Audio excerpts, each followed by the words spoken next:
everybody, and welcome to another episode of Fly Tying with HolsingersFlyShop.com. I'm Sean Holsinger, your host, and I got another fly for you. This is a Nymph pattern, tied on barbless hooks. I tie just about everything on barbless hooks. Firehole hook, this time I'm tying it on a size 12, 633. But actually this is going to be a two-part fly. It's an articulated fly. It's an articulated nymph.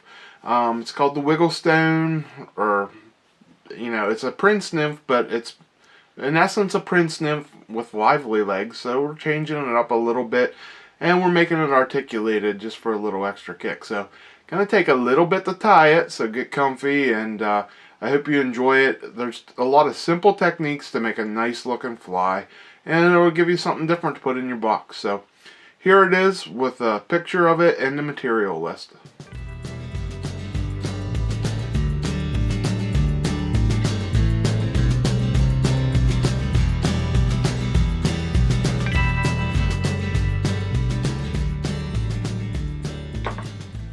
Okay, here you can see in the vise we have the Wigglestone. It's a great looking pattern, and it's not that hard to tie.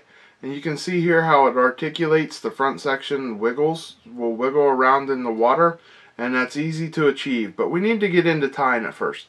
What we're going to do to tie it is we're going to use two hooks to tie it. We're going to start on the back hook, okay? And like I said, we're using Firehole 633s. And that's the hook we're going to use on both the front and the back. And all we're going to do is start our thread on there. I'm using a 70 Denier dark gray. Use whatever color you want here. Black would work great. A dark olive, something like that. I'm just using light gray. So what I'm going to do is I'm going to start my thread, wrap it back to the bend. Now I'm tying this in a size 12. You can definitely tie this smaller. You will be good to tie it smaller, actually. I'm just tying it because I want some bigger stonefly imitations. Next thing I'm going to put on is a Goose Biot, and I'm just going to cut two of these off for the tail. And like always, as you see me do all the time, I made a ball back there with my thread on the bend, and that's going to splay my tail out. So we're just going to put one of these biots on each side. And you can do any color you want back here. This one is an olive color. It's a darker olive.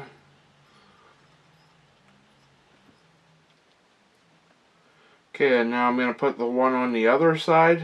And I put these so there's a little bit of a bend to them. I want them to bend outward. So that also helps display the tail. And then I can just wrap these down. You can cut them off or tear them off if you want. But you can see there, like always, I splay that tail out using the ball, which is easy to do. Now, next thing I'm going to put on is some French oval tinsel. This is medium, and this is a gold. Okay, and we're just going to wrap that on there and tie it down. Now we're going to put on some Peacock Herl, and this is fluorescent green Peacock Herl from Nature Spirit. Use regular if you have. You don't need fluorescent green, it's fine. If you have another color you want to try, go for it. Have fun. Don't get caught up in you have to have what I use exactly. And we just tie that down, and then I am going to wrap these up, and I'm going to wrap them up nice and tight together.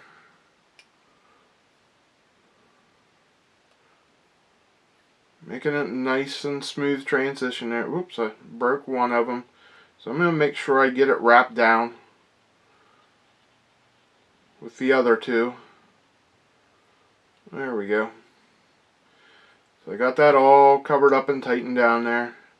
We're just going to wrap that right up to the eye. And I'll build up a little bit here with this Peacock Herl. I want a little bit of definition to it. I don't want it real skinny. And then once we get it up there to the eye, we'll just tie it off.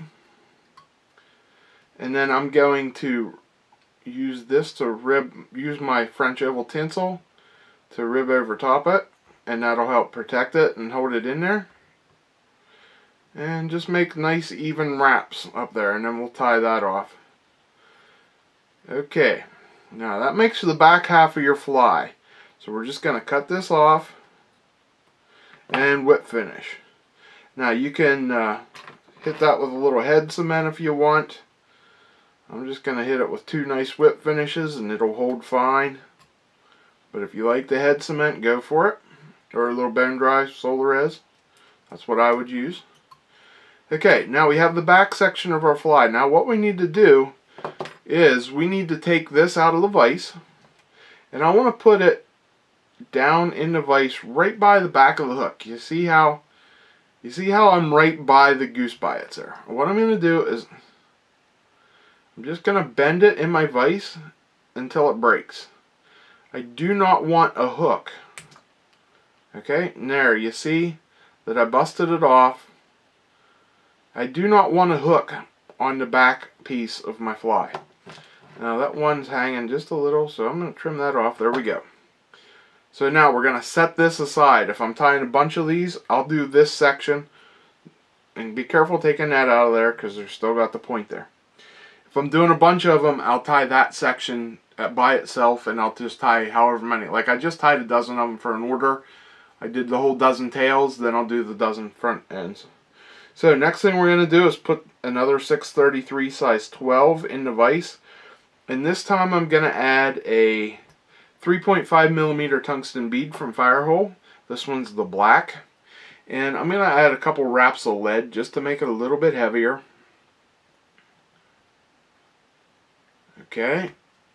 Then we're going to push that in up under the bead there.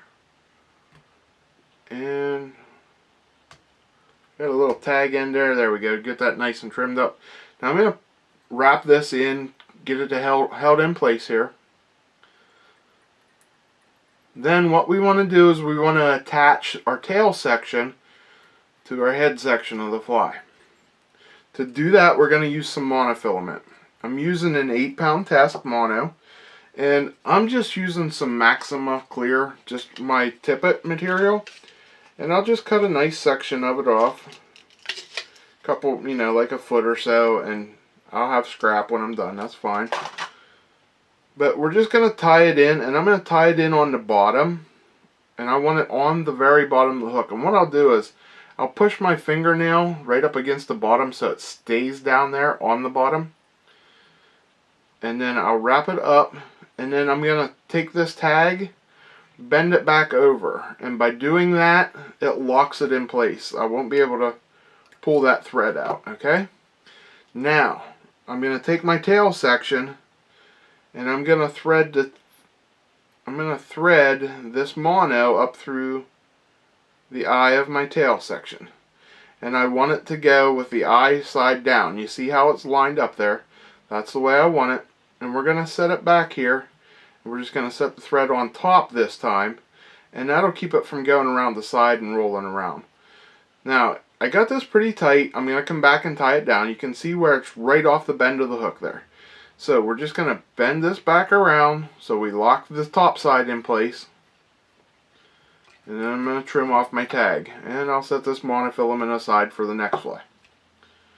So now we got to keep this on top because we want to create a loop that goes right off the back of the hook and lays straight up and down with the hook. There you see we got our tail section attached. That wasn't hard to do at all. So next thing is we're going to put some lively legs on this fly. And just to do it because it's fun to do and it looks pretty cool. So what we're using here is some large brown legs. You can use whatever color you have, but for this fly we need to use the large. And like always with my lively legs, I'm going to come in, I'm going to trim off the front section about like that. You see how I leave just 1/16 of an inch there? And then I'll come in and trim off. I'm just using the front 2 legs on here. And I'll trim off the back section about the same. Now we're going to set it on the top, but just slightly over the side. Because when we tighten this down, it's going to roll up on top as we tighten it down. So it's a little bit of a learning curve getting it to roll up there, but you'll see when you start doing these, you lay it just slightly over the side, and as you tighten it down, it'll roll right up where you want it to. Okay, now, next thing we're going to do is we're going to add a little piece of flash. For the flash, I'm using some flashback Peacock, okay? Pretty cool stuff, really flashy, I like it. Take it out of here, you got to cut it into strips. That's the only pain in the butt thing about it, is you have to manually cut it yourself. So I cut this in a strip about 1/8 of an inch wide, and I'm going to lay it right on top, and we're going to wrap it down. You want to make sure you keep this centered right on top so it goes over the back nice. And then I'm just going to wrap it down here in between my legs. Get it all nice and smooth. Okay, you see there, we have it all lined up, ready to go. Okay, next thing we're going to do, we're going to come back in with our strung peacock herl. And you can actually, you know, if you have different colors of it, you could do a different abdomen and a different thorax if you want. Or you can do it all in the same color. We're just going to use the same color here. So I'm going to tie this in. I tied it in on top. It doesn't matter, just as long as it gets tied in. And we're just going to pull our tags off. And then I'm going to bring my thread back up right behind the bead. And then we're just going to palmer this herl up there. And we have to watch going around our legs. We don't want to trap any of our legs, but we want to get this all covered too. And you have to watch and be careful bringing that herl around the hook that you don't break your herl. So you can spin this around your thread and it'll tighten it up. But I'm going to put a shell back on this here in a second, so that will tighten it up too and make it good and sturdy. Okay, now just do a nice job of keeping it all clean and wrapping it up and getting that all covered on top and underneath. And then we're just going to tie it off right behind the bead. Oops, a little dubbing in there. Okay, you can see there now I got it all nice and smooth on the bottom and the top. Next thing we do is we pull our flash back up over. And we're going to make sure we get it on top nice and centered. I like to make about 3 or 4 wraps, and then I'll peel it back. And I like to cut it off with it facing back. Okay, and now we're just going to whip finish here.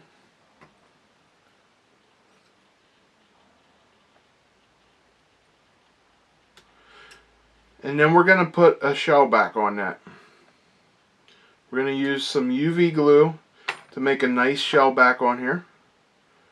And the UV glue I'm using is Solarez. This is the newer stuff. This is medium viscosity.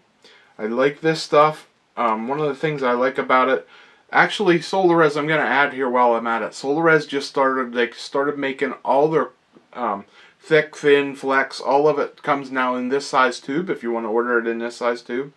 And as you see there, it has a nice spout on it. It's really, really nice to work with. And we're just going to squeeze some of that out there. And I'm going to cover up this shell back, and when I do it, I'm going to make sure it goes just a little bit into that herl fibers. And by doing that, it locks it all in together.